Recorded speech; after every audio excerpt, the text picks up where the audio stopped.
wa subhanallahi bukratan wa asila. La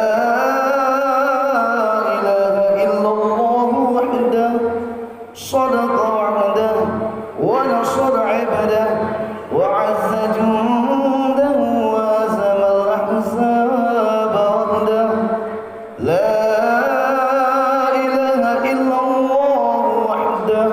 صدق وعده ونصر عبده وعز جنده وهزم الأحزاب وحده. لا إله إلا الله والله أكبر الله أكبر ولله الحمد. إن الحمد لله نحمده ونستعينه ونستغفره ونعوذ بالله من شرور أنفسنا ومن سيئات أعمالنا. من يهده الله فلا مضل له ومن يضلله فلا هادي له. أشهد أن لا إله إلا الله وحده لا شريك له إياه نعبد وإياه نستعين. وأشهد أن محمدا عبده ورسوله الكريم. اللهم صل وسلم وبارك على سيدنا محمد وعلى آله وأصحابه والتابعين ومن تبعهم بإحسان إلى يوم الدين. أما بعد، ويا عباد الله اتقوا الله حق تقاته ولا تموتن إلا وأنتم مسلمون. قال الله تعالى: أعوذ بالله من الشيطان الرجيم. بسم الله الرحمن الرحيم. يا أيها الذين آمنوا اتقوا الله وقولوا قولا سديدا يصلح لكم أعمالكم ويغفر لكم ذنوبكم ومن يطع الله ورسوله فقد فاز فوزا عظيما. وقال تعالى: يا أيها الذين آمنوا اتقوا الله ولتنظر نفس ما قدمت لغد واتقوا الله إن الله خبير بما تعملون.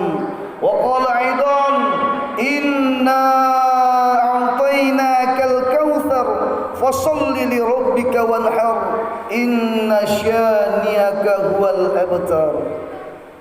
Jamaah Idul Adha yang insyaallah dimuliakan Allah Subhanahu wa taala. Tidak ada untaian kalimat yang paling terindah yang keluar dari hati dan lubuk hati kita yang paling dalam adalah mengucapkan rasa syukur kepada Allah Subhanahu wa taala. Kita tidak pernah meminta doa kepada Allah, meminta kesehatan, meminta kesempatan, tapi Allah Subhanahu wa taala memilih kita hari ini untuk merayakan hari raya besar Islam, yakni salat duha, salat Idul Adha. Ini adalah nikmat besar dari Allah Subhanahu wa taala. Itu berarti dalam hati kita masih ada iman kepada Allah Subhanahu wa taala, karena kita masih menunaikan salah satu dari sunnah baginda Rasulullah sallallahu alaihi wasallam. Maka kita ucapkan alhamdulillahirabbil alamin. Sebagai umat yang berkeyakinan dan mengikut kepada Rasulullah sallallahu alaihi wasallam, tidak bisa kita terlepas dari rasa terima kasih kita kepada Rasulullah sallallahu alaihi wasallam. Semua dengan perjuangan beliau, semua dengan pengorbanan beliau, bahkan tetes darah beliau, sehingga kita bisa merasakan nikmatnya hidup seperti sekarang ini. Allahu akbar, Allahu akbar, Allahu akbar walillahil hamd. Jamaah Idul Adha yang insyaallah dimuliakan Allah Subhanahu wa taala. Di dalam hidup ini selalu kita berwasiat kepada ketakwaan. Sebab di sisi Allah Subhanahu wa taala sesungguhnya orang yang paling mulia adalah orang yang paling bertakwa. Inna akramakum indallahi atqakum. Maka khatib pada kesempatan pagi hari ini berwasiat kepada khatib pribadi, khatib dan seluruh jamaah Allah Subhanahu wa taala, semoga kita terbimbing untuk melaksanakan perintah-perintah Allah, lalu kita jauhi larangan Allah Subhanahu wa taala, sehingga predikat ketakwaan pelan-pelan masuk dalam kehidupan kita. Khairul wasiyatil wasiyatu bittaqwa. Tidak ada wasiat yang paling terbaik adalah berwasiat kepada ketakwaan. Allahu akbar, Allahu akbar, Allahu akbar walillahil hamd. kita merayakan hari raya berasal Islam, yakni hari raya Idul Adha, di mana hari raya Idul Adha identik dengan ibadah kurban. Apa itu kurban? Adalah kedekatan kepada Allah Subhanahu wa taala dari kata qarabah. Maka alhamdulillah, khususnya kita di desa Baram Mamasa ini menunjukkan itu. Karena rasa takut kita kepada Allah Subhanahu wa taala, sekaligus mengamalkan sunnah daripada Abul Anbiya, bapa para nabi, satu potret keluarga yang betul-betul rasa takutnya kepada Allah Subhanahu wa taala, mengingatkan kepada kita bagaimana perjuangan mereka, bagaimana pengorbanan mereka sampai turun syariat Islam, yakni rukun Islam yang kelima, ibadah haji. Semua ini adalah tidak lepas daripada pengorbanan dan perjuangan baginda Rasulullah SAW beserta dengan keluarga. Ada apa dengan Abul Anbiya? Ternyata sejarah telah mencatatkan, bahkan diabadikan dalam Al-Quran, Nabiullah Ibrahim diangkat sebagai Abul Anbiya, bapa daripada Nabi, karena luar biasa ketaatannya kepada Allah Subhanahu wa taala. Diberikan ujian demi ujian di dalam kehidupannya, tapi dia sanggup menjalaninya, sehingga Allah beri perikat adalah Abul Anbiya. Sampai malaikat saja terkagum-kagum bagaimana kedahsyatan ketakwaan dan penyerahan diri Nabiullah Ibrahim bersama keluarganya kepada Allah Subhanahu. Inilah satu potret dalam kehidupan manusia yang diabadikan dalam Al-Quran, lalu kita disuruh untuk mengikutinya. Apa saja ujian yang diberikan oleh Nabiullah Ibrahim? Nabiullah Ibrahim, Allah beri ujian. Salah satunya, dia terlahir dari seorang bapa penyembah berhala. Bapa seorang Nabiullah Ibrahim bersama Azar, dia bukan cuma penyembah berhala, tapi dia juga pembikin patung. Lalu seluruh orang-orang di saat itu diajaknya untuk menyembah berhala. Maka hati Nabiullah Ibrahim berontak karena sudah dapat hidayah dari Allah. Lalu dia datangi bapaknya, wahai bapakku, berhentilah dari kesaliman ini. La ilaha illallah, qulu la ilaha illallah tuflihun. Katakan la ilaha illallah, tidak ada ilah, tidak ada Tuhan yang patut kita sembah adalah Allah Subhanahu wa taala.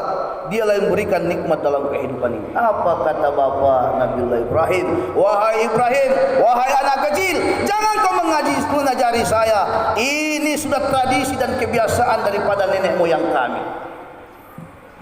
Maka apa kata Nabiullah Ibrahim? Wahai bapakku, wahai kaum bapak dan semua orang-orang yang sudah melampaui batas. Itu ujian pertama. Ujian kedua dari Allah Subhanahu wa taala kepada Nabiullah Ibrahim, di mana Nabiullah Ibrahim sudah umur senja, sudah hampir sekarat, belum juga dikaruniai seorang anak. Tapi apakah Nabiullah Ibrahim putus asa? Tidak.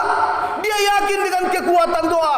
Al-du'a muhlu ibadah. Inti daripada ibadah adalah doa.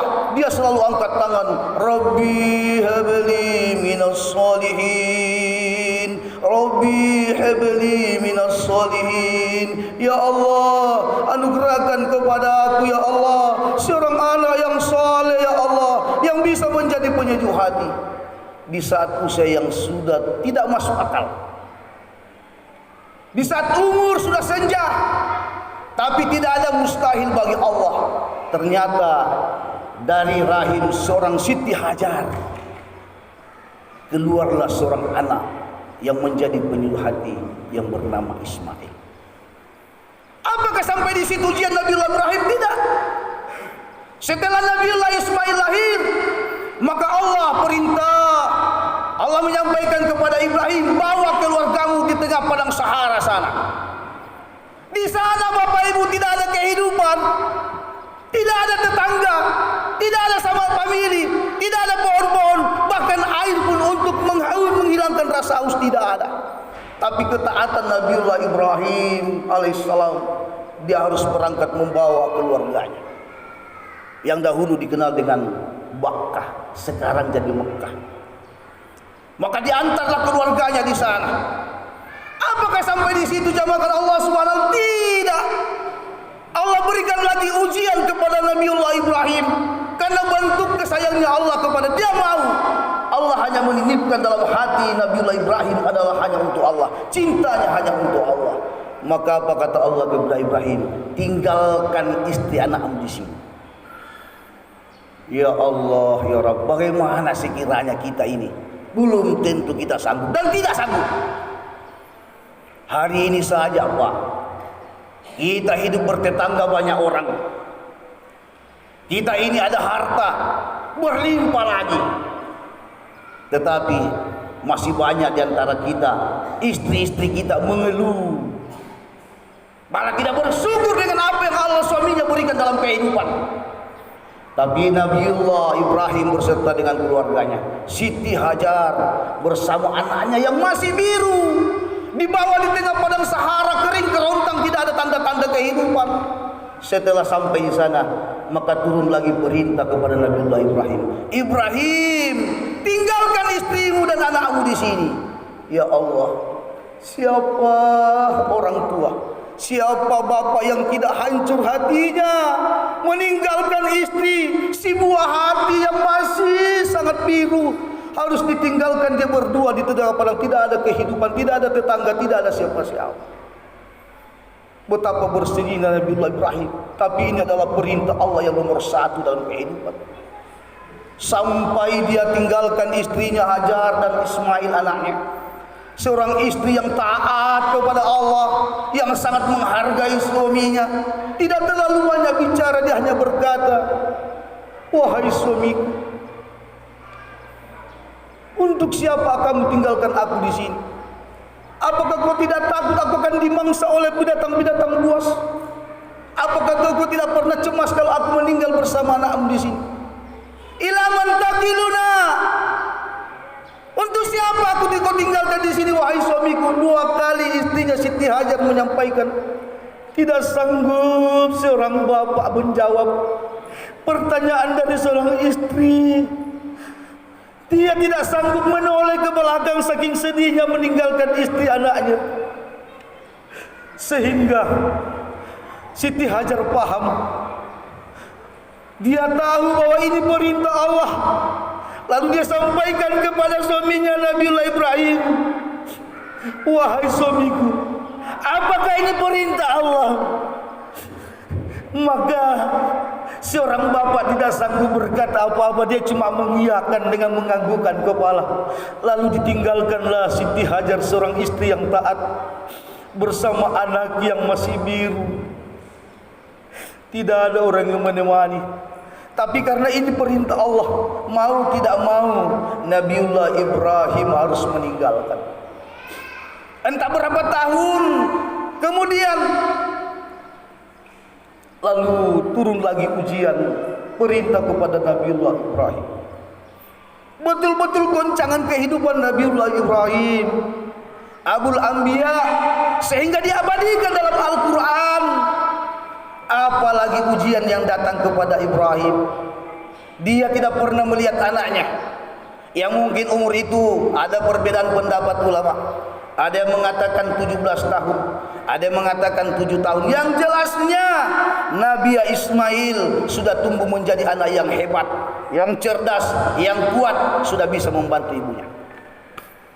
Lalu Allah sampaikan kepada Ibrahim dalam tidurnya, dalam mimpinya, dia sampaikan kepada anaknya waktu dia datang, ya bunayya, wahai anakku, inni ara fil manam, aku melihat dalam mimpiku, anni asbah, aku akan menyembelih kamu. Fanzur ma tara, kira-kira bagaimana dengan pendapatmu nak?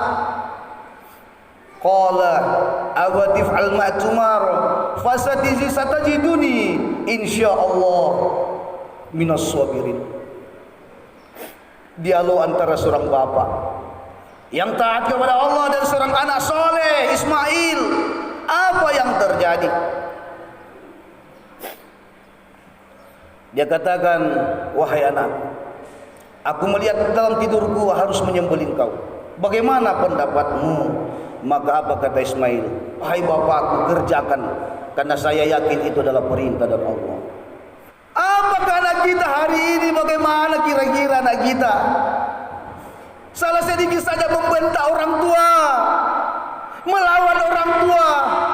Bahkan tidak sedikit hari ini mengorbankan orang tua demi perkara dunia. Ya Allah, ya Rabb, malah petaka terjadi. Seorang anak Ismail yang sabar, yang soleh tumbuh, tidak ada kata menolak. Bahkan untuk menghilangkan nyawanya dia ikhlas. Semua lakukan wahai bapak-bapak. Allahu Akbar, Allahu Akbar, Allahu Akbar walillahil hamd. Sehingga jamakan Allah Subhanahu wa taala, telah sampailah pengorbanan Nabi Ibrahim. Allah tahu betul-betul ketaatan daripada Ibrahim. Allah tahu betul-betul ketaatan seorang istri Siti Hajar dan kesolehan dan kesabaran seorang anak. Maka malaikat pun terkagum-kagum melihat itu. Maka Allah perintah kepada malaikat, wahai malaikat, kau berangkat ke surga, kau ambil seekor kibas di sana, lalu kau gantikan Ismail, kau ganti Ismail sehingga yang tersembelih adalah kibas. Itulah hari ini kita dianjurkan untuk berkorban. Tapi apa yang terjadi? Bagaimana kedahsyatan, ketakwaan keluarga besar sampai malaikat kagum. Makanya malaikat melantunkan Allahu Akbar, Allahu Akbar, Allahu Akbar. Apa kata Ibrahim? La ilaha illallah, Allahu Akbar. Maka Ismail menjawab Allahu Akbar walillahil hamd. Inilah yang kita peringati setiap tahun. Prosesi pengorbanan dan perjuangan Nabiullah Ibrahim, Siti Hajar anaknya, maka disyariatkanlah namanya ibadah haji. Kita tahu Allahu Akbar, Allahu Akbar. Bagi kita yang tidak bisa berangkat memenuhi panggilan Allah ibadah haji, maka cukup dianjurkan berkorban. Apa yang kita sudah korbankan sampai hari ini? Lan tanalul birra hatta tunfiqu mimma tuhibbun. Tidaklah dianggap pengorbanan kalau bukan yang paling kita cintai kita korbankan kepada Allah. Nabiullah Ibrahim rela mengorbankan anaknya. Apa yang kita sudah korbankan? Sementara Allah katakan inna a'tainakal kautsar. Sungguh aku sudah berikan kepada kalian nikmat yang begitu banyak. Fasalli, maka tegakkanlah salat, wanhar, berkorbanlah. Alhamdulillah, kita di desa para Mamase ini sudah mengorbankan sapi 9. Bersyukur kita kepada Allah Subhanahu wa taala. Semoga ini dipandang oleh Allah Subhanahu wa taala lalu gantikan yang lebih baik insyaallah subhanahu. Semoga inilah pengorbanan yang terbaik dari kita, keluarga-keluarga kita yang ada di desa para Mamase. Oleh karena itu, bagi kita yang tidak bisa berkorban pada pagi hari ini, cukup sifat-sifat kebinatangan yang masih melekat dalam hati kita, itulah yang kita sembelih, itulah yang kita butuh. Oleh karena itu dimakan Allah Subhanahu wa taala waktu yang sangat membatasi kita. Semoga potret keluarga Nabiullah Ibrahim, Siti Hajar dan anaknya, ketaatannya kepada Allah Subhanahu wa taala memberikan motivasi pelajaran besar bagi kita untuk lebih banyak kita korbankan waktu kita, kesempatan kita, bahkan harta kita di hadapan Allah Subhanahu wa taala. Semoga bermanfaat. Barakallahu li wa lakum fil Qur'anil azim wa nafa'ani wa iyyakum minal ayati wa dzikril hakim. Aqulu qouli hadza wa astaghfiru innahu huwas samiul alim. Alhamdulillahi rabbil alamin. Wassalatu wassalamu ala asyrafil anbiya'i wal mursalin wa alihi wa sahbihi ajma'in. Asyhadu an la ilaha illallah wahdahu la syarika lah wa asyhadu anna Muhammadan abduhu wa rasuluh. Allahumma shalli wa sallim wa barik ala sayyidina Muhammad wa ali Muhammad. Amma ba'du fa ya ibadallah ittaqullaha haqqa tuqatih wa la tamutunna illa wa antum muslimun. Wa qala ta'ala inna Allaha wa malaikatahu yusalluna 'alan nabi ya ayyuhalladzina amanu sallu 'alaihi wa sallimu taslima. Allahumma shalli 'ala sayyidina Muhammad wa ali Muhammad kama shallaita 'ala Ibrahim wa ali Ibrahim innaka Hamidum Majid. Warḍallahu 'anil khulafa'ir rasyidin Sayyidina Abu Bakar wa Umar wa Utsman wa Ali wa 'an baqiyatis sahabati radhiyallahu anhum. Allahumma ghfir lil muslimina wal muslimat wal mu'minina wal mu'minat al ahya'i minhum wal amwat innaka sami'un qaribun mujibud da'wat ya qadil hajat. Ya Allah ya Rahman ya Rahim ya Ghafurur Rahim. Di pagi hari ini ya Allah, Engkau telah menggerakkan hati kami, meringankan langkah kami untuk berkumpul bersama-sama merayakan hari raya Idul Adha ya Allah ya Rabb. Tidak ada perbedaan di antara kami ya Allah ya Rabb. Semoga ya Allah Engkau pandang adalah kami ini golongan orang yang menghidupkan sunnah baginda Rasulullah sallallahu alaihi wasallam. Kami sadar ya Allah, kami yang hadir pada pagi hari kami bukan orang suci ya Allah. Kami bukan orang bersih ya Allah. Kami masih banyak lalai, lupa, hilaf, bahkan masih sering melanggar daripada perintah-Mu ya Allah ya Rabb. Tapi Engkau Maha Pengampun ya Allah. Ya Allah, ampunkanlah dosa-dosa kami ya Allah. Maafkanlah ya Allah kesalahan kekeliruan kami ya Allah ya Rahman ya Rahim. Ya Allah ya Rabb.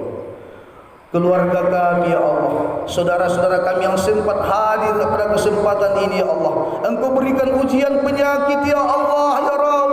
Sesungguhnya penyakit datangnya dari Engkau dan tidak ada yang bisa menyembuhkan kecuali Engkau. Kami hanya memohon ya Allah, angkat penyakitnya ya Allah ya Rabb. Sembuhkan penyakitnya ya Allah ya Rabb. Sabarkan hatinya Engkau berikan ujian ya Allah ya Rahman ya Rahim. Sekiranya ya Allah ya Rabb, ada di antara kami hari ini ya Allah ya Rabb yang masih ya Allah tersendat-sendat keran rezeki kami ya Allah, maka mudahkan dan murahkan rezeki kami datang sehingga besok telah kami juga termasuk orang-orang yang bisa berkorban ya Allah ya Rabb. Ya Allah, keluarga-keluarga kami, saudara kami ya Allah di desa Barangmasih yang sudah berkorban yang terbaik ya Allah ya Rabb. Ya Allah ya Rabb, Kau pandang sebagai pengorbanan yang terbaik dari mereka ya Allah. Lalu Engkau catatkan pahala yang terlibat-libat kepada mereka ya Allah ya Rabb. Lalu Engkau berikan ganti yang lebih baik ya Allah. Kau angkat derajat mereka, Kau muliakan mereka ya Allah, karena dia sudah mengikuti sunnah daripada Nabi Allah Ibrahim dan Rasulullah sallallahu alaihi wasallam.